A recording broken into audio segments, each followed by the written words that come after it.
Alhamdulillahi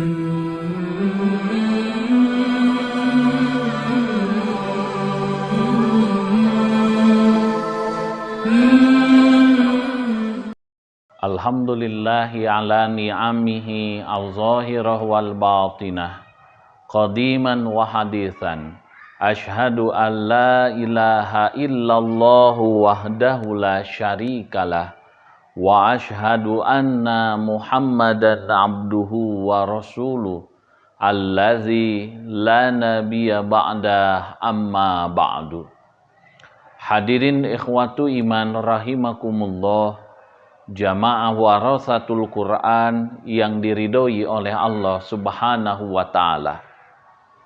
Pada pertemuan yang telah lalu, kita sudah membahas perihal mujmal, di mana kita sudah membuat rumus yang sederhana, yaitu mujmal ditambah bayan maka sama dengan mubayyan. Maka pada kesempatan kali ini kita akan coba melanjutkan kajian usul fikih kita, yaitu tentang mutlak dan muqayyad, di mana para ulama memberikan definisi bahwasanya yang dimaksud dengan mutlak adalah madalla alal mahiyati bila qaidin min quyudiha. Mutlak itu adalah sesuatu yang menunjukkan pada satu perkara bila qaidin min quyudiha, yaitu tanpa batasan di antara batasan-batasannya, atau dengan tanpa ikatan di antara ikatan-ikatannya. Kita ambil contoh di dalam Al-Quran. Allah Subhanahu wa ta'ala berfirman, fatahriru rokobatin, maka merdekakanlah hamba sahaya perempuan. Kalau kita lihat perintah dari Allah Subhanahu wa ta'ala ini sebagai wujud kafarah adalah dengan memerdekakan hamba sahaya perempuan. Apakah hamba sahaya perempuan itu yang mahal, yang murah, yang cantik, atau yang buruk rupa? Maka tidak ditentukan. Pokoknya asal memerdekakan hamba sahaya, maka berarti sudah menjalankan perintah Allah Subhanahu wa ta'ala. Makanya hal ini senada dengan apa yang diterangkan di dalam Al-Quran surah Al-Baqarah, di mana ketika terjadi kasus pembunuhan dan banyak orang-orang yang sudah mempersiapkan diri untuk berperang. Karena kita ketahui antara kampung A dan kampung B ini bermusuhan yang sangat luar biasa. Lalu ada seorang keponakan membunuh pamannya karena ingin segera mendapatkan warisan, dan dibuanglah mayat pamannya ke kampung B. Maka dia bersandiwara bagaimana caranya agar warisannya segera dapat dan pembunuhan tersebut tidak diketahui oleh siapapun. Maka dia membuang mayat pamannya tersebut di kampung B yang notabene bermusuhan, dengan besar harapan akan hilang siapa yang membunuhnya. Dia membuat drama, dan akhirnya orang-orang kampung A mencari di kampung B, dan diketahuilah mayat pamannya itu ada di kampung B. Sontak hal ini memicu reaksi, emosi, dan permusuhan serta dendam kesumat yang luar biasa. Akhirnya kampung A dan kampung B siap untuk berperang, Lalu para sesepuh di antara kedua kelompok ini berkata, bukankah di antara kita ada yang mengaku dirinya seorang nabi? Maka mari kita minta solusi kepadanya. Maka solusi yang diberikan oleh Nabi Musa alaihi salam tiada lain adalah apa? Idbahu bakorotan. Sembelihlah sapi betina. Maka sapi betina ini tidak ditentukan yang besar atau yang kecil, yang mahal atau yang murah, atau warnanya seperti apa tidak ditentukan, pokoknya asal sapi betina. Maka ayat yang demikian merupakan ayat yang mutlak. Dalam arti madalla alal mahiyati bila qaidin min kuyudiha, tiada lain adalah apa yang menunjukkan kepada satu perkara tanpa batasan ikatan di antara ikatan-ikatannya atau batasan-batasannya. Sehingga sederhananya dengan batas minimal pun, maka itu sudah menjalankan perintah dari Allah Subhanahu wa ta'ala. Maka kata Allah, idbahu baqaratan, sembelih sapi betina. Lalu orang ini berkata, qala innahu yaqulu innaha qalud ulana rabbaka yubayyilana mahiya qala innal baqarata tasyabaha alaina. Lalu mereka berkata, "Hai Musa, berdoalah kamu kepada Tuhanmu, sapi yang seperti apa yang dimaksud? Sebab hal tersebut benar-benar masih terasa gamang, masih terasa tidak jelas menurut kami." Lalu kata Allah Subhanahu wa ta'ala berfirman, qala innahu yaqulu innaha baqaratun safra'u. Lalu kata Allah, innaha baqaratun safra'u faqi'un launuha tasurrun nazirina.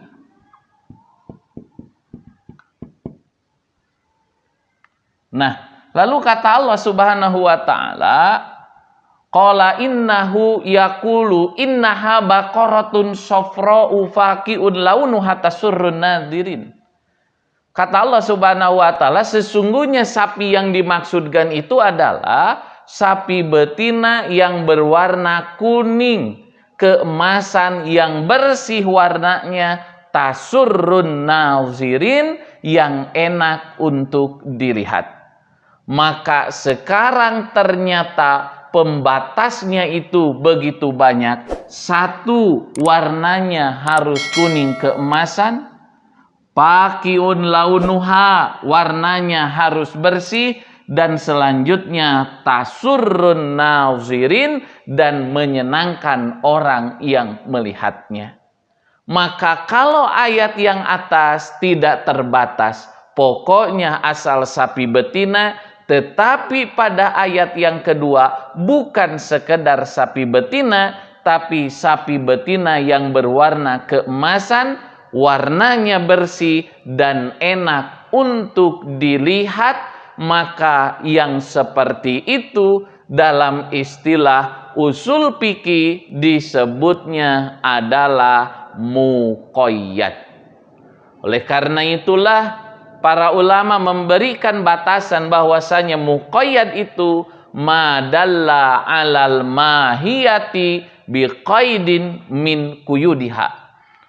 Yang dimaksud muqayyad itu adalah sesuatu yang menunjukkan pada satu perkara tanpa ikatan di antara ikatan-ikatannya, tanpa batasan dengan batasan di antara batasan-batasannya.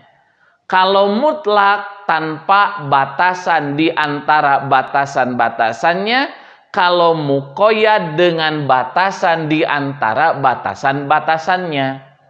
Maka ketika Allah tadi sudah berfirman, Baqaratun safra'u paqiun launuha tasurrun nazirin, maka semakin banyak sifat pada mausuf, maka akan semakin sulit mencari sapi yang dimaksudkan. Maka yang ini mutlak dan yang ini muqayyad. Atau di contoh awal, fatahriru raqabatin adalah mutlak tidak terbatas, tetapi pada contoh yang kedua, fatahriru raqabatin mu'minatin, maka merdekakanlah hamba sahaya perempuan yang beriman. Berarti selain yang beriman itu tidak boleh, karena sekarang itu biqaidin min quyudiha, terbatas dengan batasan-batasannya. Maka kalau kita rumuskan sederhananya adalah mutlak ditambah takyid sama dengan muqayyad. Maka mutlak ditambah takyid pembatas sama dengan jadi muqayyad.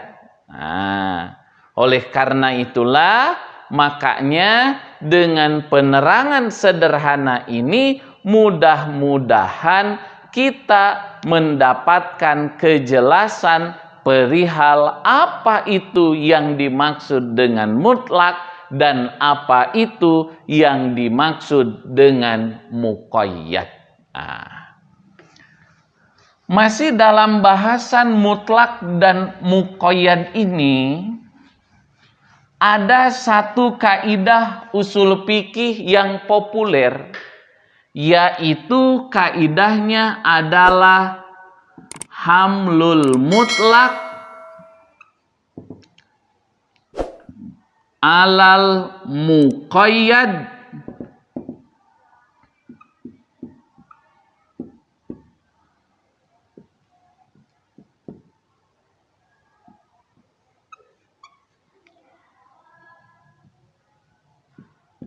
idza tafaqo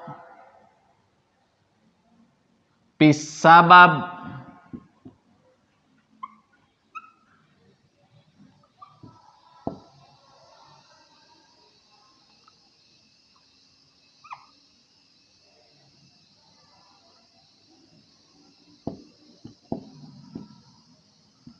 wal hukmi.